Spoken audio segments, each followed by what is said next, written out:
O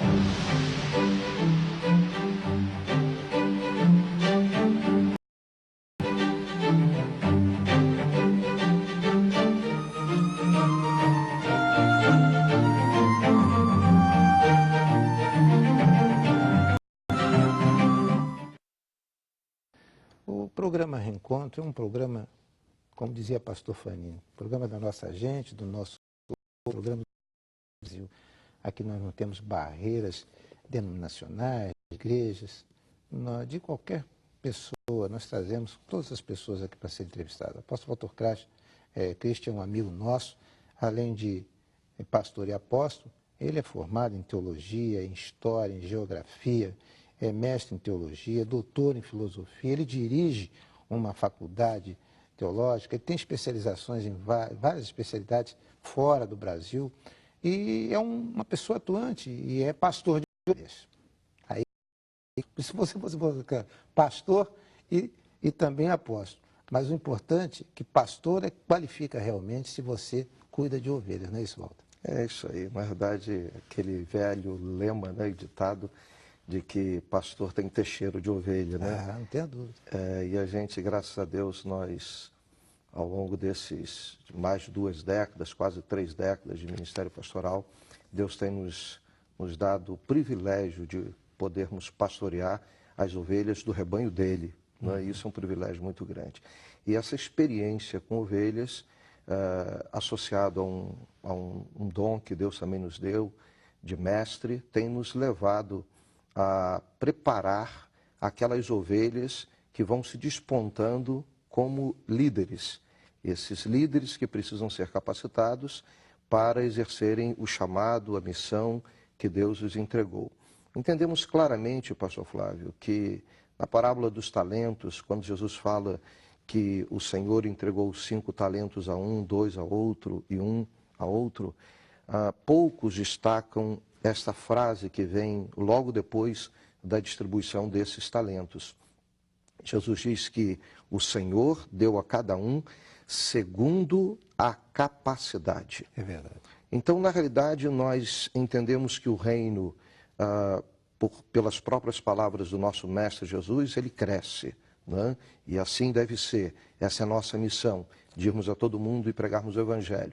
Mas a influência, o poder que essa liderança precisa ter no exercício da sua função, do seu chamado, da sua missão, está intimamente ligado à sua capacitação. E é justamente nesta área que nós temos trabalhado, na capacitação de líderes para o exercício do ministério para o qual Deus os chamou.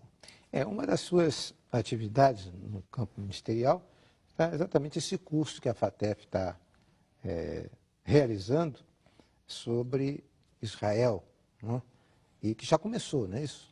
Na verdade, vai começar no dia 25 de abril. A primeira aula será no dia 25 de abril.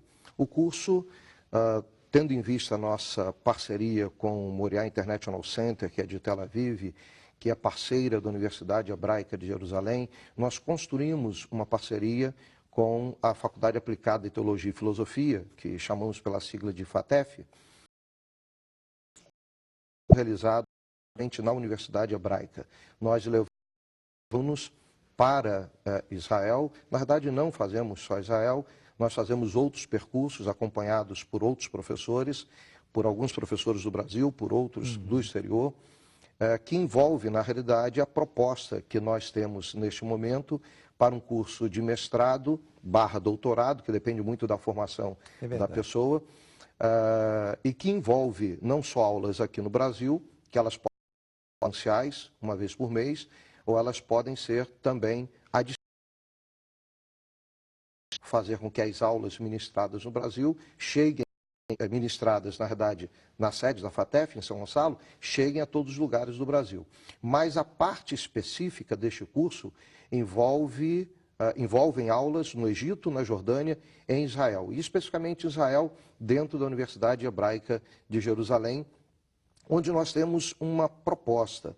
A nossa proposta é justamente pedagógica e teológica, porque isso é fundamental, é nós tentarmos voltar o máximo possível no tempo e reconstruirmos a nossa base, o nosso alicerce teológico, porque sabemos que 2000 anos depois de Cristo, 3000 anos depois de Davi, né, nós temos, ao longo dessa história, muitos impérios, muitos pensamentos, muitas filosofias, muitos interesses que foram introduzidos. E isso desfiguraram um pouco a nossa teologia, a nossa interpretação, a nossa hermenêutica. E o que nós procuramos fazer é justamente dar um salto na história. Então, passarmos por esse período onde fomos muito influenciados por todos os interesses do Império Romano no passado e buscarmos na fonte, já que nós temos a oportunidade de, depois de 1948, com a reconstrução do Estado de Israel, algo que é profético, citado pelos profetas no Velho Testamento, nós temos essa oportunidade de lá fazermos essa reconstrução. E são coisas muito interessantes, algumas delas mudam completamente a nossa visão de alguns textos bíblicos, né, justamente em função desse resgate. E nós queremos proporcionar justamente essa busca, não só, não fazemos simplesmente uma peregrinação, esse não é o nosso objetivo, embora você vai conhecer os lugares bíblicos por onde profetas, reis, Jesus, os discípulos passaram, mas nós vamos, além de tudo isso, nós vamos estudar. Você vai voltar para o Brasil com uma bagagem de conhecimento muito grande. Eu costumo dizer que que um dia de estudo em Israel equivale a um ano de estudos aqui no Brasil. É verdade. Olha, sobre o curso, você pode ter mais informações. Eu vou pedir para colocar aí na tela o site da FATEF, www.fatefrj.com.br. Você vai, então, entrar e, entrando no site, já tem lá todas as informações sobre o curso. Mas temos também o telefone de lá, pode ser colocado aí, 021, né? 2720-4817. O e-mail, fatefreitoria, tudo junto, @gmail.com. Nesse curso, apóstolo, então, que pode ser feito à distância e pode ser feito também oralmente, lá na sede, né? Principalmente os moradores aqui do Grande Rio e de São Gonçalo, principalmente. Mas há um período de visitação, que deve ser o coroamento do curso, a Israel. Correto. Não é isso?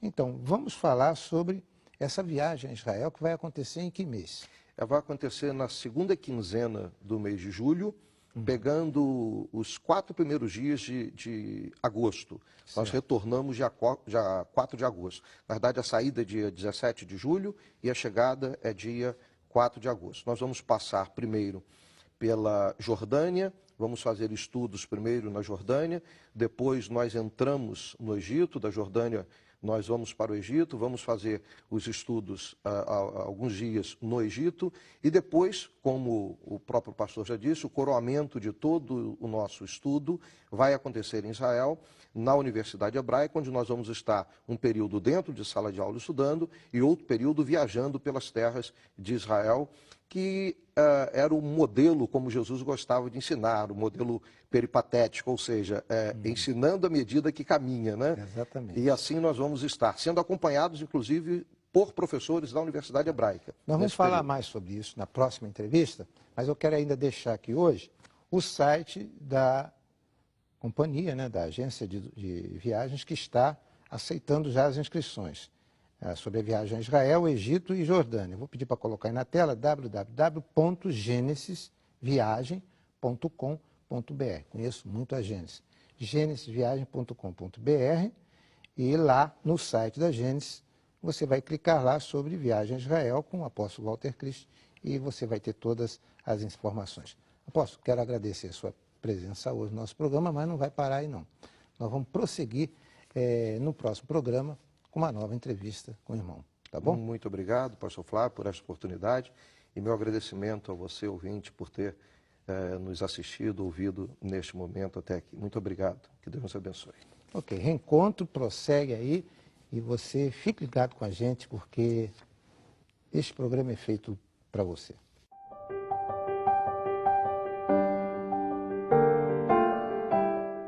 Nós estamos Estamos aqui mais uma vez com o nosso momento Mães Unidas em Oração e nós queremos neste momento agradecer a Deus pela vida de todas vocês que participam conosco deste ministério que tem feito a diferença no Brasil e também em mais 146 países.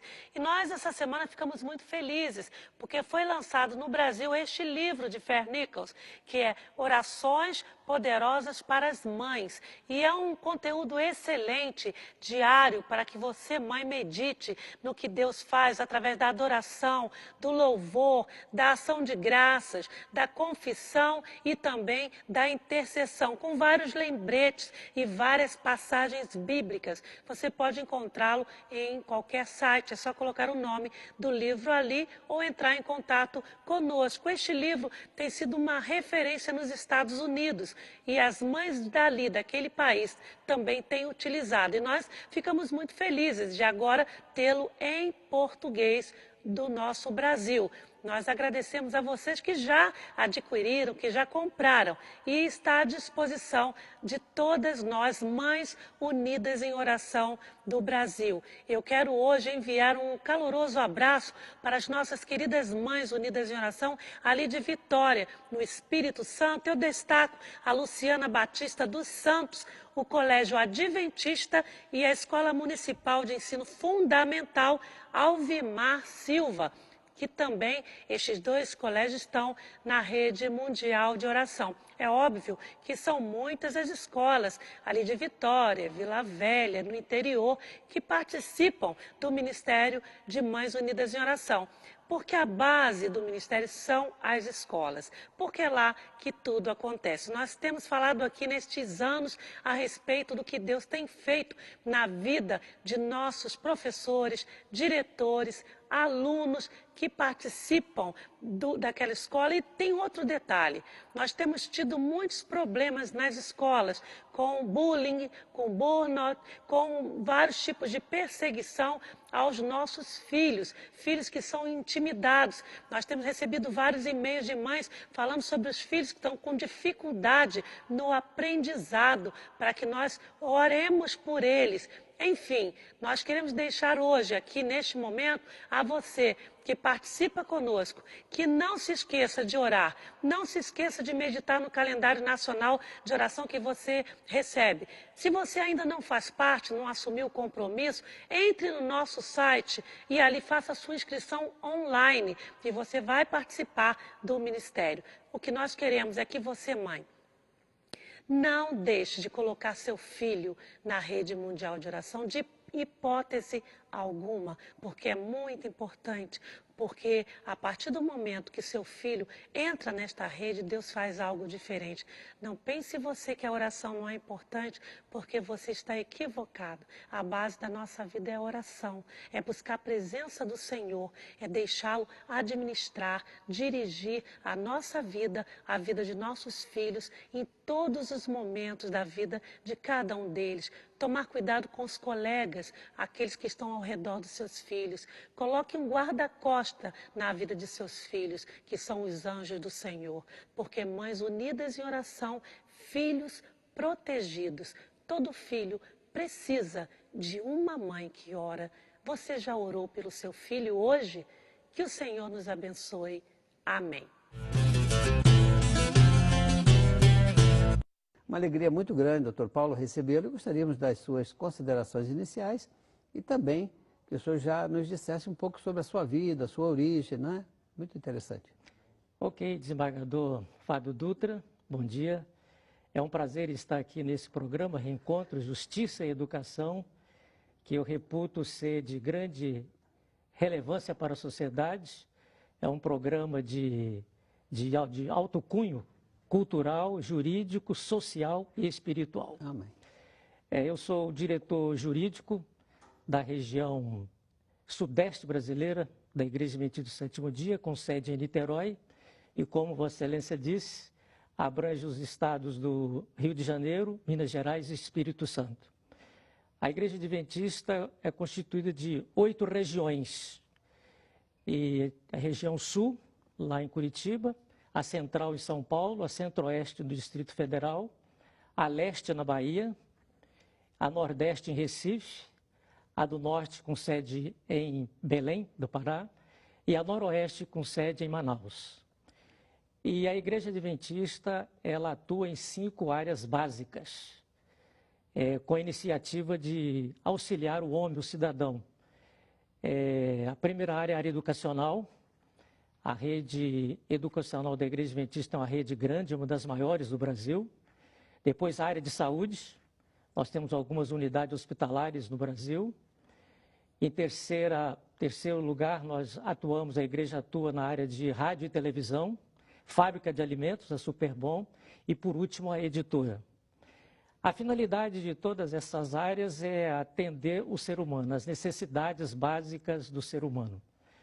Porque, de acordo com a Constituição Federal, todo Estado democrático tem os seus fundamentos na soberania, cidadania, dignidade humana, as ações de trabalho, que é a nível iniciativa, e o pluralismo político. Mas, para mim, a dignidade humana é a mais importante, porque o ser humano, hoje nós temos a tendência de valorizar as coisas, valorizar os objetos, as ferramentas, mas o ser humano é a matéria-prima mais importante. É tão importante, como cristão que sou, quando Deus fez este mundo, ao Ele fazer os animais, o sol e a lua, Ele falou pela palavra. Agora, o ser humano, Ele usou as suas próprias mãos. Por isso que eu valorizo muito o ser humano, a pessoa, o cidadão. E quando se fala em cidadão, a gente vai para o lado também da liberdade. E a liberdade religiosa é um outro foco muito importante que nós destacamos muito. Mas antes, eu gostaria de dizer, como o senhor disse no início, as suas palavras preliminares, que eu sou cristão de berço. Eu fiz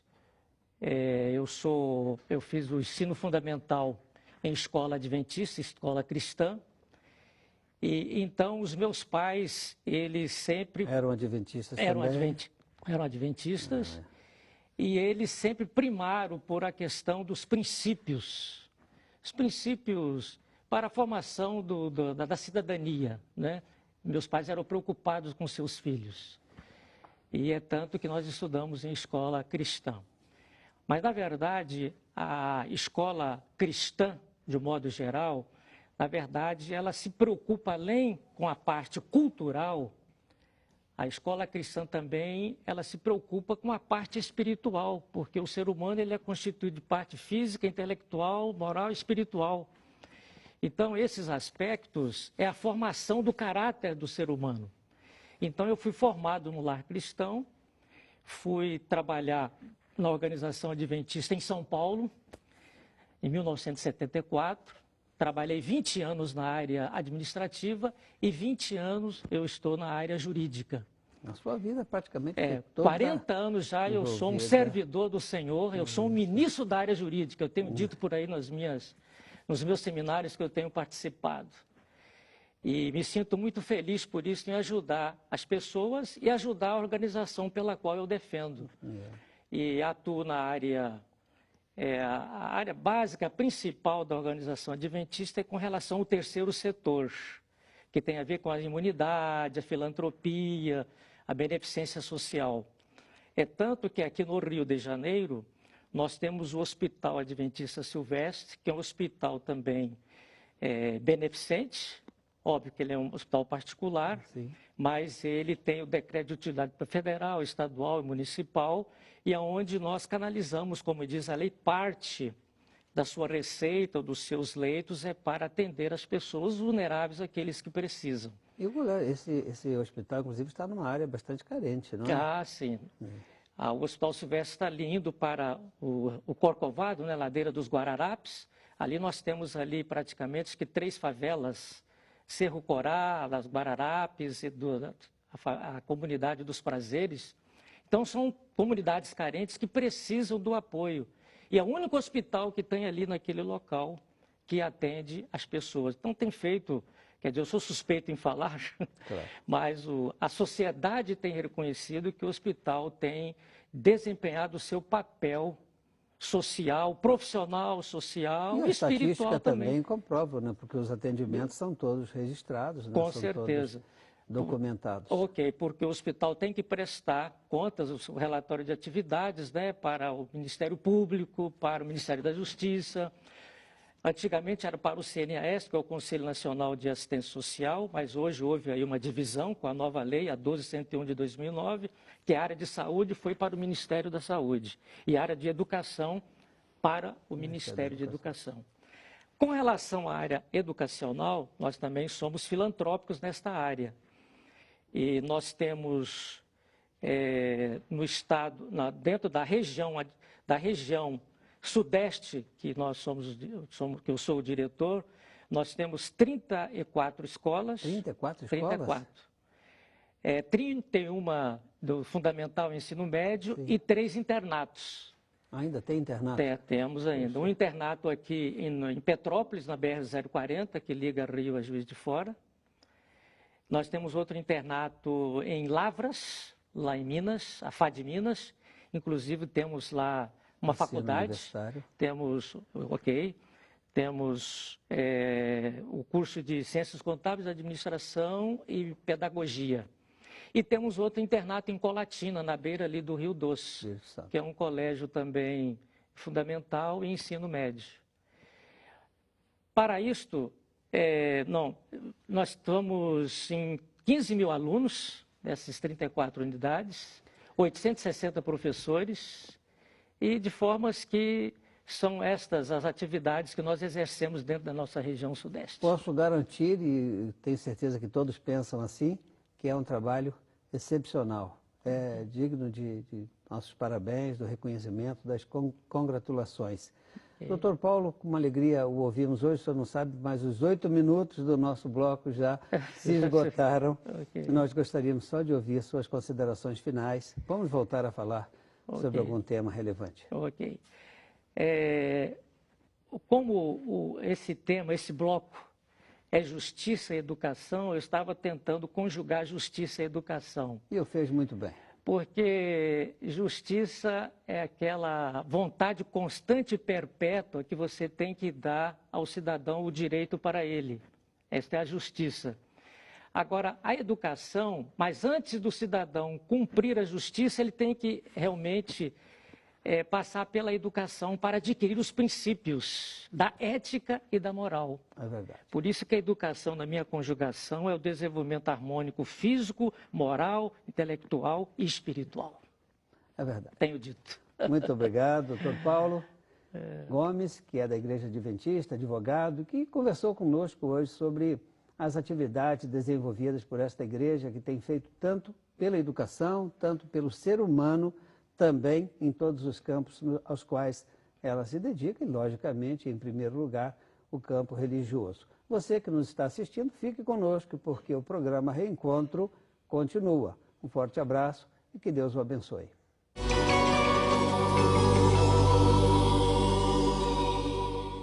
Bom dia! Com muita alegria a gente volta ao seu lar para compartilhar a palavra de Deus, dentro dessa linha de raciocínio que a gente vem trabalhando desde que quando começamos. É a ideia de que a Bíblia é o melhor e maior manual de autoajuda que a Bíblia que o mundo, que a humanidade já conheceu.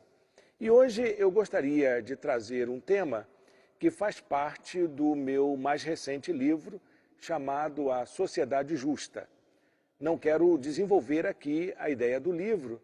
Se você estiver interessado em conhecê-lo, você o encontra em meu site pessoal, www.ireniochaves.com.br. Mas hoje eu queria trazer a seguinte pergunta: como a Bíblia nos ajuda a construir uma sociedade mais justa? Nós vivemos num mundo muito desigual, num mundo marcado por tantas injustiças. E parece que este é um problema de difícil solução, em que as expectativas de diminuição dos problemas da desigualdade e da injustiça estão, parece que, muito distantes ainda de se encontrar solução. Jesus um dia tratou sobre este assunto. ele falou em Mateus capítulo 5, versículo de número 6. Ele disse: bem-aventurados os que têm fome e sede de justiça, pois serão satisfeitos. Eu tenho para mim que a sociedade justa jamais a alcançaremos, não aqui nesta terra. Tenho uma compreensão muito parecida com a de Santo Agostinho. Ele entendia que a nossa trajetória de vida é como se fosse uma trajetória linear que vai desde a cidade dos homens até a cidade divina. Na cidade dos homens, nós não encontramos situações plenas de igualdade e de justiça. Apenas encontramos situações transitórias, incompletas e insatisfatórias, tanto de igualdade quanto de justiça. Tenho para mim também que a ideia de uma sociedade justa só pode ser compreendida à luz do seu contrário, que é a ideia de uma sociedade injusta. Para mim, o contrário de justiça não é tão somente injustiça, mas o contrário de justiça, para mim, é desigualdade social. Por isso que Jesus está preocupado aqui não com as situações de justiça, mas com as situações que provocam estas desigualdades sociais, que é onde o quadro de injustiça mais se nota. Por isso eu queria compartilhar com você essa preocupação de Jesus. A situação de justiça, ela diz respeito muito mais a uma aspiração, a um desejo que deve fazer parte da vida de toda pessoa. E principalmente a você que tem o temor de Deus, a você que tem a sede de Deus no seu coração, a você que busca uma vida feliz, uma vida realizada na presença de Deus, eu diria para você que o desejo de Jesus para todos nós é que tenhamos o ideal de justiça como um princípio orientador da nossa vida. É preciso que a gente construa nossas relações, em primeiro lugar, a partir de critérios de justiça. É preciso, em segundo lugar, a gente construir também a nossa identidade como pessoas justas, como pessoas que promovem a justiça. Mas também é preciso que a gente construa uma relação com Deus que seja pautada pelo nosso compromisso com a promoção da justiça. Portanto, meu querido espectador, você que está aí do outro lado, talvez aí vitimado por situações de desigualdade, vitimado por situações de injustiça, quem sabe vivendo em sua família uma situação de violência, uma situação de completa impunidade por aqueles que te agridem, vivendo uma situação de opressão, de exploração econômica no seu trabalho, eu diria para você que o que Jesus está preocupado com que você encontre é uma realização, desejo de uma vida mais justa. Portanto, meu querido, eu desejo para você nesta manhã uma manhã de reflexão, uma manhã de busca, uma manhã de encontro com Jesus, a fim de que o ideal de justiça de Deus se realize na sua vida. Quando Jesus nos chama a uma caminhada com Ele, a primeira coisa que Ele nos propõe é de uma relação justa entre nós e o ser divino que Ele é. Portanto, meu querido, entregue sua vida ao Senhor, deixe Deus conduzir as suas ações e oriente todas as suas práticas pelo critério de justiça de Deus que realiza-se através do encontro com Jesus. Tenha uma manhã de paz e de alegria na presença de Deus. Deus o abençoe ricamente.